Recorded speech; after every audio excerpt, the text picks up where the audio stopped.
Oremos. Santo Deus e eterno Pai que estás nos céus, aqui nos encontramos em Tua presença, te damos graças por mais este dia de vida, por mais essa oportunidade que temos de falar contigo e de estudarmos a Tua palavra. Suplicamos a presença do Teu Espírito Santo para que tenhamos a nossa mente aberta para entendermos a Tua vontade e colocá-la na prática em nossa vida. Ó Pai, abençoa todos aqueles que estudam conosco, todos os que têm os seus problemas, suas necessidades, especialmente aqueles que nos escrevem, expondo ali os problemas que estão atravessando, problemas de enfermidade, problemas de relacionamento familiar, também problemas de filhos envolvidos com drogas. Tu sabes, Pai, o sofrimento de cada um e a fé que tem em Ti para solucionar esses problemas. Conceda as bênçãos, Pai, conforme for a Tua santa vontade, em nome de Jesus. Amém. Ontem nós estivemos aqui comentando a respeito do pensamento que Paulo tinha da sua contabilidade espiritual antes de se converter. Ele se vangloriava de ser um judeu, hebreu dos hebreus, da tribo de Benjamim, de ser um fariseu, de ter sido circuncidado ao 8º dia. Ele se orgulhava disso.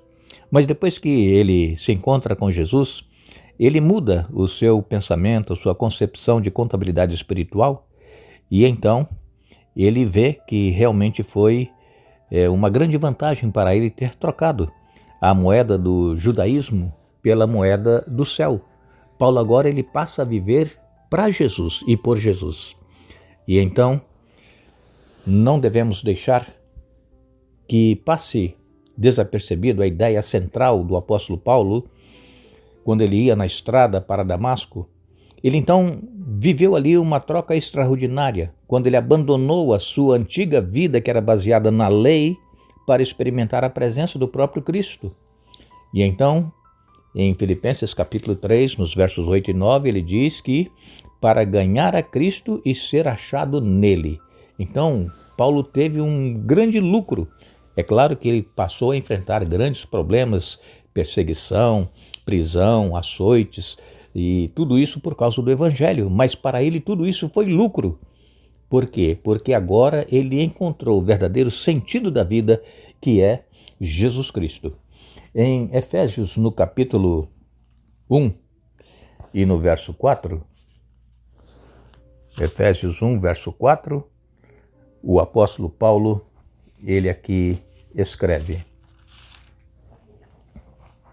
Diz assim: mesmo antes de criar o mundo, Deus nos amou e nos escolheu em Cristo para sermos santos e sem culpa diante dele. Então fomos escolhidos por Cristo mesmo antes da fundação do mundo, antes que este planeta fosse dado forma a ele, e Deus em 6 dias fez todas as coisas que nós hoje desfrutamos, e no 7º dia Deus descansou. Antes de Deus criar tudo isso, e no 6º dia da criação, ele cria então o ser humano, Deus já havia nos escolhido. Deus não é que alguns são escolhidos para a salvação e outros para a perdição. A ideia não é essa. Nós fomos escolhidos antes da criação do mundo para que nós possamos ser santos e sem culpa diante dele. Por que sem culpa? Porque Jesus pagou o preço que o pecado e que a lei exigia. Jesus morreu por nós para nos salvar da condenação da morte eterna. Em 2 Coríntios, no capítulo 5 e no verso 21, o apóstolo Paulo escreveu: pois Deus fez de Cristo aquele que nunca pecou, a oferta por nosso pecado, para que por meio dele fôssemos declarados justos diante de Deus. Então Jesus ele se fez pecado por nós, ele assumiu a nossa culpa. Por quê? Porque nenhum ser humano tinha condições de pagar a culpa do pecado, nem mesmo os anjos. Somente Deus é que poderia fazer isso. E para que Deus tornasse isso uma realidade, morrer para pagar o preço do pecado, ele precisou se encarnar, tornar ser humano, um ser como nós, para poder viver uma vida sem pecado, ser tentado em todas as coisas, mas vencer. E aí ele pôde se entregar e morrer em nosso lugar. Em Colossenses, no capítulo 2, Colossenses, capítulo 2, e no verso 9, aqui o apóstolo Paulo escreveu: Colossenses 2, verso 9, pois nele habita em corpo humano toda a plenitude de Deus. Jesus, ele era 100% homem, ser humano, e 100% Deus. Nele habita toda a plenitude de Deus. Jesus, ele não usou o seu poder ou a sua condição de ser o Deus poderoso para o seu benefício. Jesus, ele sofreu na carne, como nós sofremos. Todo sofrimento que ele teve de rejeição, de perseguição, de humilhação, Jesus sofreu na carne como nós sofremos. Jesus foi tentado em todas as coisas como nós somos tentados, mas Jesus escolheu e decidiu não pecar, e assim aconteceu. Em Gálatas, no capítulo 2 e no verso 20, Paulo escreveu: fui crucificado com Cristo, assim já não sou eu quem vive, mas Cristo vive em mim. Portanto, vivo neste corpo terreno pela fé no Filho de Deus, que me amou e se entregou por mim. Esse verso é um verso bastante conhecido de todos nós. Fui crucificado com Cristo, e assim já não sou eu quem vive, mas Cristo vive em mim. Então nós, quando aceitamos a Jesus, nós precisamos deixar que a vontade de Jesus reine em nossa vida, que Ele habite em nós. Portanto, diz ele aqui, Paulo, vivo neste corpo terreno pela fé no Filho de Deus, que me amou e se entregou por mim. É isso que nós precisamos fazer, deixar Cristo habitar em nós, deixar Cristo ser o Senhor da nossa vida. Ainda nós lemos também aqui em Efésios 1, verso 10, de fazer convergir em Cristo todas as coisas nos céus e na terra, na administração da plenitude dos tempos. Aqui, Paulo falando, que nós, em Cristo, nós deixamos Cristo fazer toda a vontade dele em nossa vida, como melhor aprouver a Deus. E também, em 1 Coríntios 1, verso 30, Paulo escreveu: vocês são dele em Cristo Jesus, o qual se tornou para nós parte de Deus, sabedoria, justiça, santificação e redenção. Então somos de Jesus.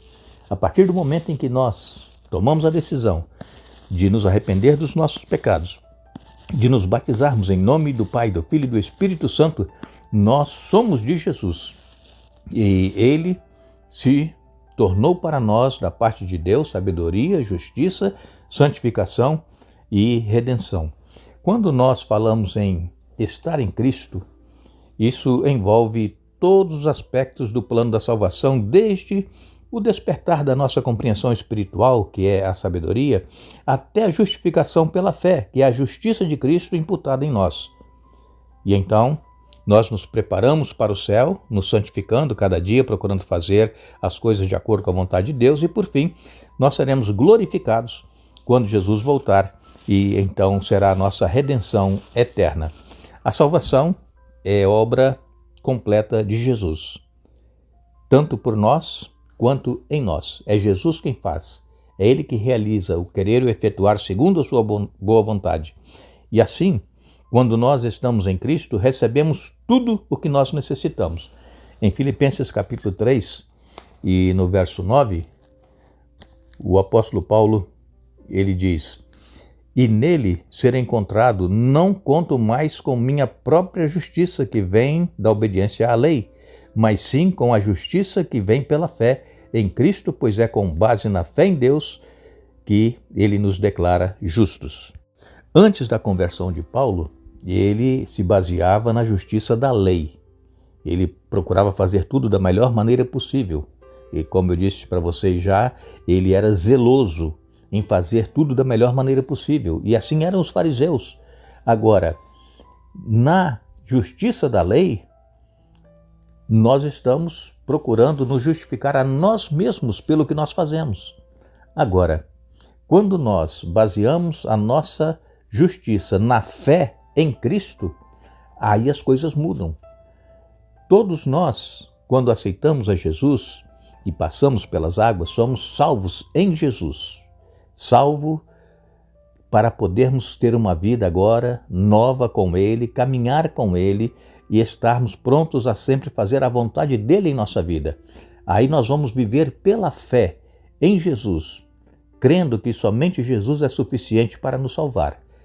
Agora, crer em Jesus, que Ele é suficiente para nos salvar, isso não quer dizer que nós não precisamos mais fazer a vontade dele em nossa vida, seguindo os seus ensinamentos. Aí é que nós vamos ter que colocar em prática o que nós aprendemos, porque a salvação ou a graça, ela não nos isenta da obediência a Deus. Então nós precisamos ter em mente, somos salvos para obedecer, para fazer a vontade de Deus, para caminhar com Ele, para crescermos espiritualmente no nosso dia a dia, para que possamos estar aptos para receber Jesus quando Ele voltar para nos buscar. Então muitas pessoas confundem, pensam que Jesus, ao morrer, somos salvos pela graça, nós não precisamos mais obedecer ou fazer a vontade de Deus em nossa vida. É aí que nós precisamos seguir à risca o que está escrito na Bíblia. Não para sermos salvos porque nós já fomos salvos, mas como uma demonstração da salvação que nós obtemos através de Jesus. Agora, quando Paulo ele fala aqui em justiça própria, que era a justiça da lei, não é de fato justiça. Por quê? Porque a lei, ela não nos dá vida. O próprio Paulo, ele diz isso em Gálatas no capítulo 3 e nos versos 21 e 22, Gálatas 3, versos 21 e 22, Paulo nos diz aqui assim: existe, portanto, algum conflito entre a lei e as promessas de Deus? De maneira nenhuma. Se a lei fosse capaz de nos conceder nova vida, seríamos declarados justos pela obediência a ela. Mas as Escrituras afirmam que somos todos prisioneiros do pecado, de modo que nós, os que cremos, recebemos a promessa de libertação apenas pela fé em Cristo Jesus. Então Paulo é claro aqui em dizer que nós não estamos isentos de obedecer à lei, porque a lei ela não salva. A lei ela só nos mostra onde nós estamos falhando, onde nós estamos pecando e nos aponta para Jesus. A lei ela condena, ela não salva. Somos salvos pela graça, mas a graça, como eu disse agora há pouco, não nos isenta de obedecermos e fazermos a vontade de Deus. Precisamos continuar obedecendo, só que deveremos sempre colocar a nossa justiça que estamos buscando em Jesus. É Ele que nos justifica, é Ele que nos torna santos, é Ele que nos salva. E também deveremos sempre ter em mente que não basta apenas crermos no que está escrito, porque até os demônios creem e estremecem, como diz o apóstolo Tiago, em Tiago 2, verso 19. O que nós precisamos é crer e viver na prática o que nós estamos crendo que está escrito na palavra de Deus. A única fé que salva é a fé em Jesus, a fé de Cristo. Somente a fé dele que obedeceu plenamente e tem o poder de obedecer. Então, somente Jesus é que pode nos conceder a vida. E o apóstolo Paulo, ele nos diz que estamos em Cristo e se ele vive em nós, está aqui em Gálatas capítulo 2 e no verso 20, fui crucificado com Cristo, assim já não sou eu quem vive, mas Cristo vive em mim. Então é isso que nós precisamos, viver pela fé de Jesus, expressa por meio da nossa fé nele. Que Deus nos abençoe, que Deus nos dê um bom dia. Retornaremos amanhã para darmos sequência ao estudo desta semana. Desejamos a todos que o Espírito Santo esteja presente na nossa mente, no nosso coração, a cada momento, nos ajudando a nos manter em comunhão com Ele, buscando a santificação através da presença do Espírito Santo e termos assim um dia abençoado.